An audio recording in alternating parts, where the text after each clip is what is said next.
In the latest twists and turns of the royal saga, Omid Scobie's new book Endgame has become a focal point of controversy, particularly its Dutch translation. Oh my days, I only looked away for a few seconds and all hell has broken loose. According to claims, two members of the royal family are implicated as royal racists, stirring speculation and grabbing headlines. Hi guys, I'm Wizzy, and if you're new to my corner of the internet, welcome. Welcome to Isabella Banks' YouTube channel. Over here, we discuss all things Harry and Meghan.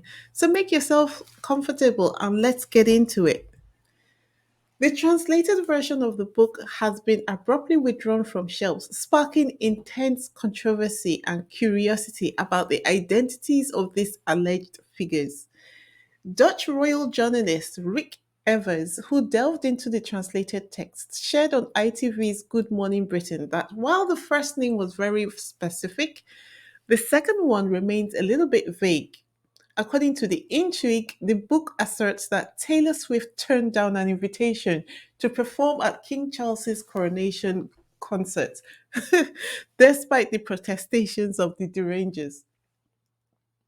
Omid Scobie, a royal commentator, suggests this rejection, along with others from A-list celebrities, might hint at Charles's popularity in comparison to his late mother, Queen Elizabeth, who enjoyed a star-studded lineup at her Platinum Jubilee celebrations. Scobie, known for his insight into the tensions within the House of Windsor, remarked to The Independent, I don't think this is the end of the monarchy, but I do think we've reached a pivotal moment where it's perhaps the end of the monarchy as we know it. Ah, God, I love you, Omid, but what does that even mean? What does that even mean? Why can't we just draw a line under this farce of an institution? Anyway, let's continue. The controversy surrounding the book further intensifies as Scobie rekindles the discussion about the alleged royal races. Okay, despite Harry and Meghan's retreat from the incendiary claims made in their Oprah interview, Scobie remains persistent in his pursuit, revealing that letters were exchanged between Meghan and King Charles III after the interview. He hints at a second royal racist but refrains from disclosing the identity, stating, those are two names I have to keep to myself for now. The thing is, Harry and Meghan never stepped away from what they said during Oprah's interview because they said one thing and the media have called what they said a different name. Harry and Meghan said unconscious bias. The media said it's racism. Rather than them admitting that they don't know the difference between the two and asking to be educated on what they both mean so that there can be some kind of understanding, they rather push the narrative that Harry and Meghan not only wrongly accused the royal family, although I don't think it is wrong, but okay, for the sake of peace, we'll accept that their claim that the royal family were presenting unconscious bias towards them rather than racism. And this is something that the British public obviously need education about. It's getting to a stage where they can no longer claim not to know the difference between the two. And yet we have the media, as large as an industry as it is, propagating a false narrative, further dumbing down the British public. Scobie expressed his bewilderment at the lack of continuation of the racial discussion in subsequent platforms chosen by Harry and Meghan, such as their Netflix series and Harry's memoir Spare. He emphasized the need to delve into the letters exchanged between Meghan and Charles to unravel the dynamics at play. Again, some things that people say in the media and they see it as being normal to say.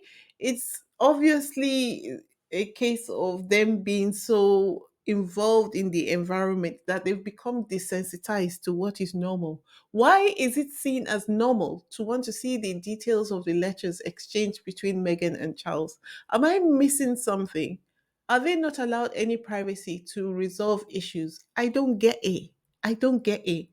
And if they're saying, well, we need to know because this claim put forward by Harry and Meghan, unclear as the claim may be, whether it is unconscious bias or actual racism, needs to be cleared up. Well, I would also state that the bullying allegations, which have never been clarified or made clear or made transparent, also need to be clarified. So, if we are going to have a shootout at dawn, those are the two things that need to be brought to the table. Anyway, before we continue, if you're new to my channel, kindly subscribe. And if you're a returning subscriber, at this point, please subscribe if you haven't already subscribed. It's fun over here. Click the like button and your notification bell so you know when next I upload my next video. My analytics are still off. More than 60% of the people who watch my videos remain unsubscribed. So kindly click the subscribe button to help my ministry, okay? Thank you. Thank you very much. All right, let's continue. So, in a series of interviews, Scobie underscores the ongoing differences between the Sussexes and Charles, revealing that despite their disagreements, they managed to share their concerns about the family's internal conversations. He says, here were two adults who did not see eye to eye on the issue. That is quite clear in how it was conveyed to me by the sources that I spoke to. Although they were both able to share how they felt, I think for Charles there was a worry over how these conversations have been perceived. And it is conversations, as we've now learned that there were two family members involved. Charles is the head of the household or the boss. So it was good to see him engaging in that conversation with Megan, even if it was left with two people feeling very differently about the situation. Mr. Evers, I don't even know what to call Mr. Evers. What was his aim? I suppose it was to cause the kind of controversy which has now erupted. Mr. Evers, who spilled the beans yesterday about the book, identifying one of the royal races, spilled more tea on Good Morning Britain today. He said names of two senior royals are mentioned during the book. Host Richard Madley, seeking clarity, asked, can I be clear about this? There are two names in the book. Mr. Evans responded, yes. The first one is very specific. The second one is a little bit vague if this person is really involved in the story, but the first one is very clear, and the official explanation was that it was a translation issue. There are debates about how these passages were stated in the book. I would say, how could you translate a name wrong? Mr. Madley pondered, well, I was just going to ask you that. How do you mistranslate a name? You can mistranslate a word or a sentence, but a name? Do you buy that explanation from the publishers that it's a translation error? Mr. Evers, not buying it, replied, I can't believe it. I got through the book with a colleague of yours, and we saw some passages were missing in the English version, like a sentence, five sentences between the first and the third part that was in the Dutch version. So something has been erased during the work that has been done for the book. So, my suggestion is the official word from Omid were that it was never in the production of Omid, which is a way of saying, well, if it's a production, then it was produced. Well, it's my theory then that a manuscript has never been produced. But then again, of course it has. So I think it was in the manuscript, but legal agents said it's not a good idea to mention these names because of, well, that's where we are. His statement to Richard Madley in the interview was not really coherent and didn't make much sense. But I think he was trying to say that the lawyers didn't approve the Dutch version, and somehow the Dutch version got published before the approval was reached. And that's how the names landed in their version. However, while people are focused on the names, no one is talking about the sentence or the paragraph before the name. A name in isolation does not indict a person, but I have not come up to the section being discussed, so I don't know yet. We shall see, and I will let you know what I think when I know more. The Dutch version not only includes the specific royal's name but contains no mention whatsoever of Mr. Scobie's claim in the English version that he's prevented by law from repeating it. A spokesperson for the Dutch publisher Zander told the Mail, you are right, but I can't talk about the details. We have, however, received a request to put the title on hold, and that is what we have done. When asked when that request was received, she explained, just now, we are awaiting further instructions. I don't know how long this will be. You should speak to the US agent. They later claimed it was an error and was currently being rectified.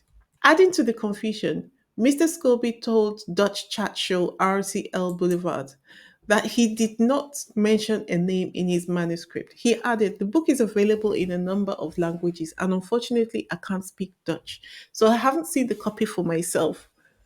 But if there have been any translation errors, I'm sure the publisher has got it under control. For me, I edited and wrote the English version. There has never been a version I've produced that had names in it. HarperCollins in New York, Mr. Scobie's publishers did not respond to requests for comment. Guys, I heard that HarperCollins belongs to Rupert Murdoch. How true is that? Because if that is true, then it's quite clear what has happened, right?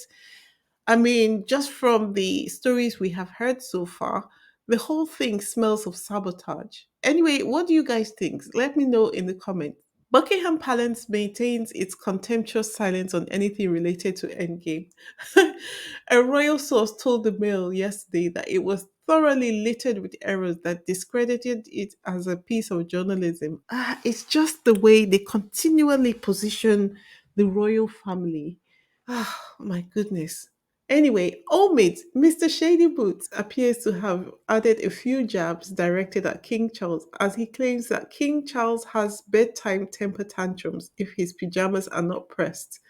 Given his behavior with the pens during the coronation, is anyone surprised? And if they claim that what Omid knows about the exchange between Charles and Meghan was gotten through Meghan, then should we also say that Charles's camp have also leaked information to Omid because his book has written things about King Charles, which, for all intents and purposes, would be seen to be private information? Anyway, as I said before, given Charles's behavior with the pens during the coronation, is anyone surprised? It's more a question of quelle surprise. Like, why are you surprised? Why are you surprised? What else are you expecting from him? Although Charles, Camilla, and William are not saying anything directly, they are screaming through their mouthpieces. Piers Morgan, Richard Eden, and the usual suspects. I will be going into further details on this in my weekend news roundup. On Twitter, the royalists are ecstatic at this controversy as they believe that Omid is going to be liable for the Dutch publisher's error. I hope he wins anyway, but if Omid has to defend himself as to whether the royal family are racist, he only has to look toward the treatment of Meghan to win the case, which means that it's going to be a game of chess. Will the royal family risk the consequences of a lawsuit which may expose them even further? Or will they follow their usual game plan and destroy Omid's reputation, what is left of it anyway, forcing him to also relocate? Which means that the UK is just full of yes men. Wow. Just talking about this right now, it tells you how much power the royal family and the government are wielding, shutting everybody up who doesn't agree with them. Anyway, so this commenter says on X, formerly known as Twitter, the S is about to hit Scobie's fan. In Dutch copies of Endgame, King Charles and Catherine are allegedly named as the royal racists. Scobie says he didn't mention specific names in his manuscript, so this slanderous error was not supposed to go to print, and these copies are now being pulped. The royal family is going to hit the roof, William especially. If Scobie's single brain cell is capable of a synapse, he should now be in serious panic mode. This is a career ending move and it could be a very expensive one. That is, if he has made a mistake. Someone else said, so Charles was named as the individual the palace has confirmed expressed concerns over how dark Archie's skin would be and how it would impact the reputation of the royal family. Same Charles who took Frogmore security and broke the 1 year trial contract financing. No surprise, those are my thoughts exactly. After all we have heard, are we surprised to know that Charles has been racist towards Archie? My immediate response, in light of all this last commenter has said, would be no. But I must admit to some surprise. I thought King Charles was more savvy than this. I fully expected this dumb behavior from Will and Kate, not Charles. I fully expected that due to his age and life experience, even though it would be right wing, Charles would be a bit more cosmopolitan in his outlook. I think I am a bit disappointed. At least for him, even if he made a mistake, for him not to know or tread more carefully in his expression of curiosity is shocking to me. Can you be that old and still so dumb, lacking in the necessary diplomatic skills to avoid such a monumental error? As for those focusing on whether this information Omid is discussing in his book came from Meghan or Charles, well, if they're not going to be able to prove that the information came from Meghan, they need to shut up because we all know that the British media themselves are the mouthpieces of the royal family. Like this tweet says, although saying Meghan gave the names to Scobie, how do you explain Wooten and Morgan knew? Because she definitely didn't tell them, did she? And I'm not playing the videos because YouTube has been doing me dirty and I'm just not prepared for their foolishness. But in the videos, Dan Wooten on the left and Piers Morgan on the right, they both say that they know who these people are. So how did they know? Clearly, Megan didn't tell them. So how did they know? And if they could know about it without Megan's input, why is it not possible that Omid also knew without Megan's input? Anyway, that's the latest on this developing story. As soon as there are any more updates, I'll let you know. Until my next video, bye. Bye now. Bye.